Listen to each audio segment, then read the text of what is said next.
Thank you. No, this is not a dialogue, Mr. Camacho. You had your time. It's just that you continually come up to the podium and say that the council does this illegally, whatever, with some, you know what, I'm going to let go. I'm going to let go, and we're going to go.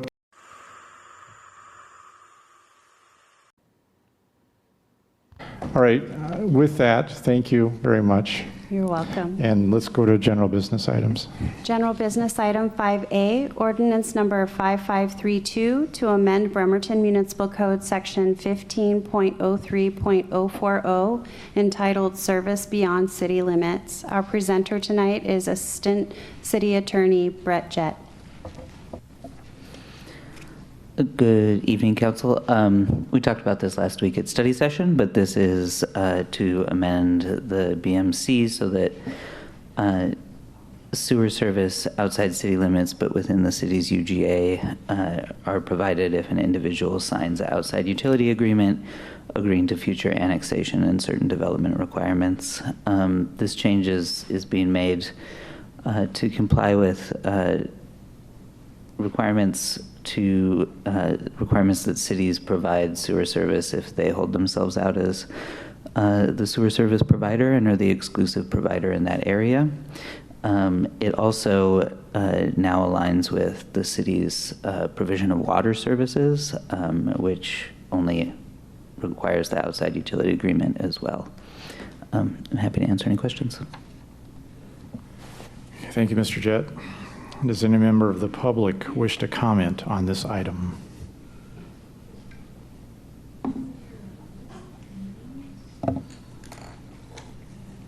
I'll keep this real short. In the study session, Jose Camacho, Friends of Smith's Cove, rocked the block. In the study session, controlling precedent was mentioned by Mr. Jetty. Jane Rebolowski talked about it. This was precedent that said what the council did previously was without authority. Does the public get a copy of the precedent, Mr. Jetty? Do we get to be informed? So how in the world are we able to assess what's going on if you guys admitted doing illegal stuff, a formal proceeding without authority, and there's precedent that was alarming enough that Jane mentioned it.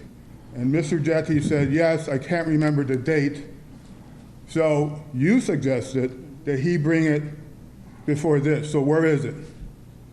I'm making a public record request for every piece of precedent he mentioned and you discussed, because it looks like you guys did official business without authority, and this is a habit that I've mentioned before over the last 2 years. It's endemic. There's an issue with the city attorney's office.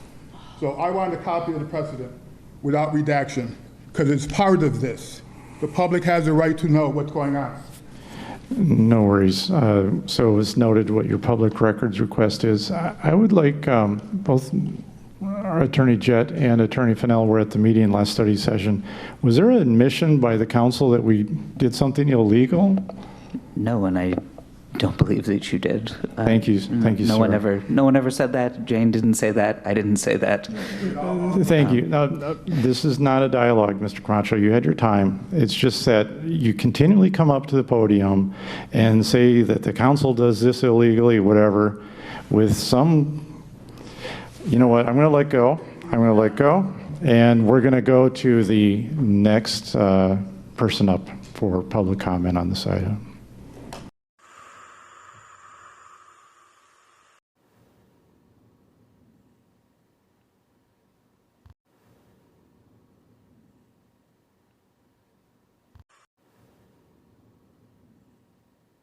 So those are the two main changes to this. I'm happy to answer any questions, but why would we want to do this?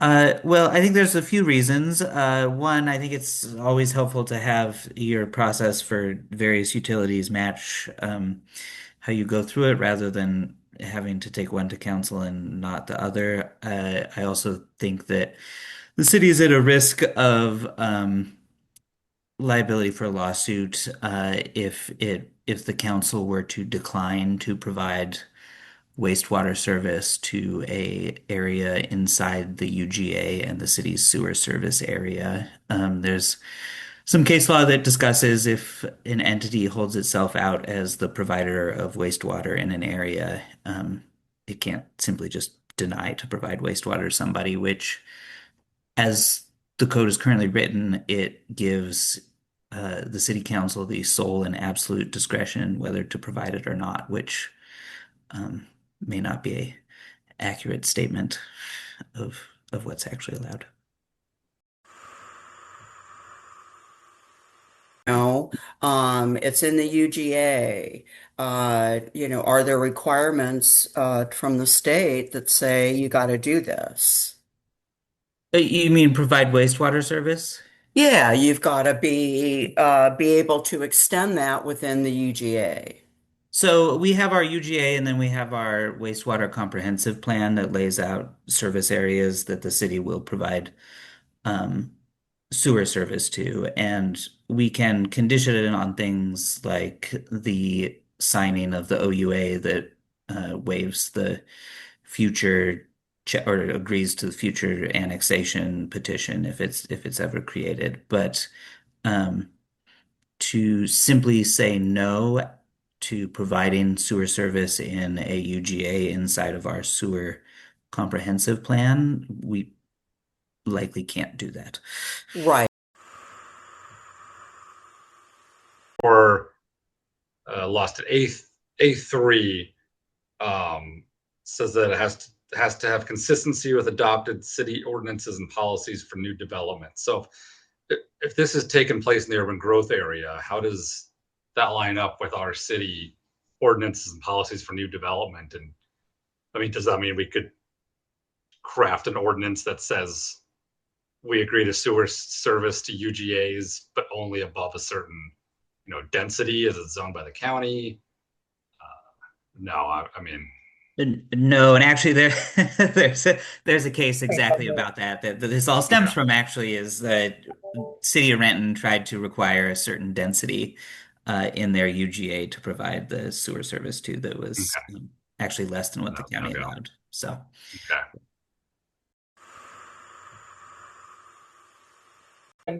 Our code gives discretion where the law does not. And so we wanted to fix this. I understand that there's other bigger picture policy things that Ned brought up, that why he maybe thinks that it's good for them as it's an administrative issue related to the implementation of the code as it's written. But that's actually not why we're bringing it forward. And I just wanted to make that clear. We're bringing it forward because there's discretion right now in our code where if we exercise that discretion, we're going to be running afoul of state law.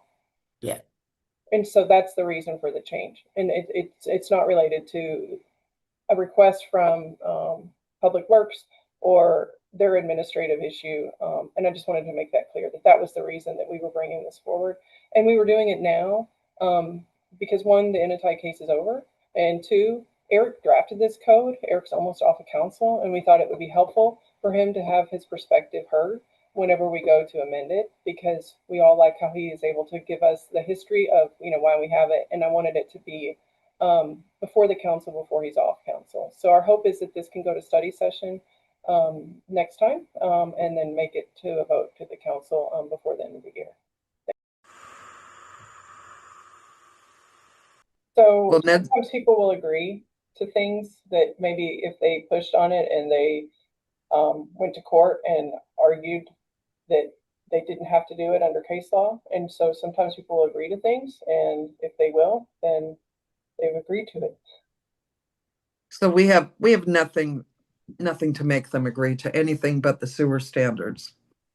The case law at this point, and we need to be careful about how much more we require.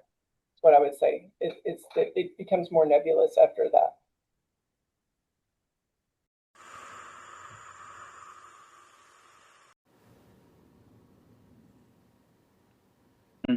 regarding specifically city wastewater service outside city limits, but within the urban growth area.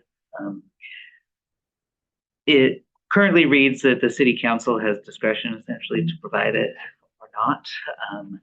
The law requires the city to provide wastewater service in urban growth areas that it holds itself out as the sole provider of wastewater service to, which we do in our urban growth areas.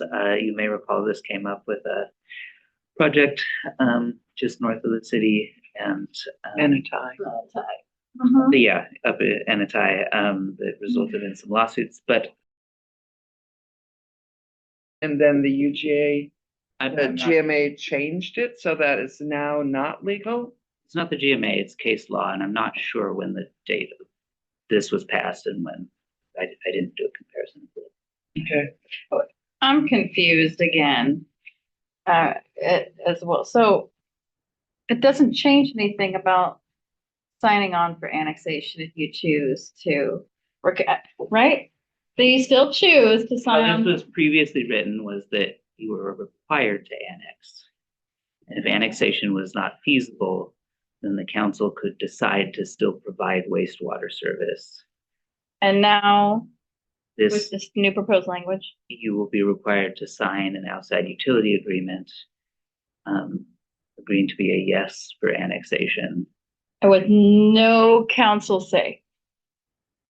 But is that the Right. difference? Correct, It's yes. it's an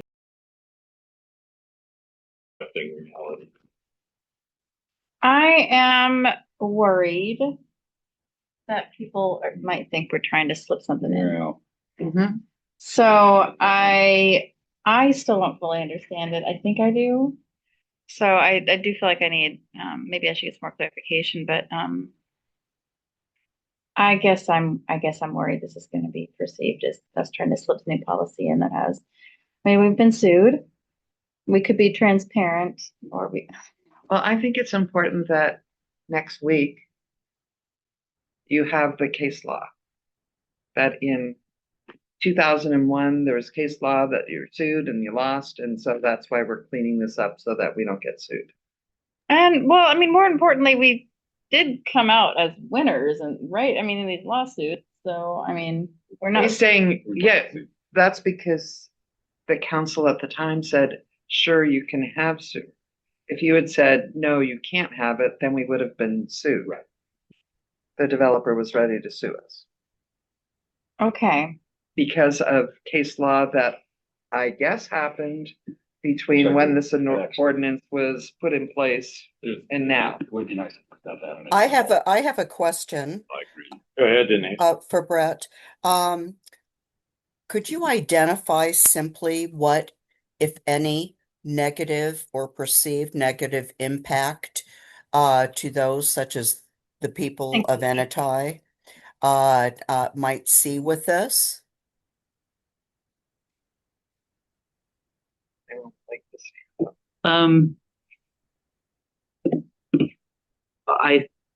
I think perceived negative impact would be, I guess, the perception that an additional process, which was city council voting yay or nay, is being removed. But ultimately, I think as Councilmember Coughlin pointed out, it really wasn't a yay or nay vote. Voted nay. Right. Required. So we don't have the legal authority to make that yay or nay vote. So we need to take it out of, Okay. That puts it very simply and clearly. If that is true, that we do not have the legal authority, then that makes it real simple. And I think in having that on general for education would help. But there's still a lot of, let's say, misunderstanding in the community about Right. that specific vote and about this process. And just a slide or two. And so when was this legislature enacted?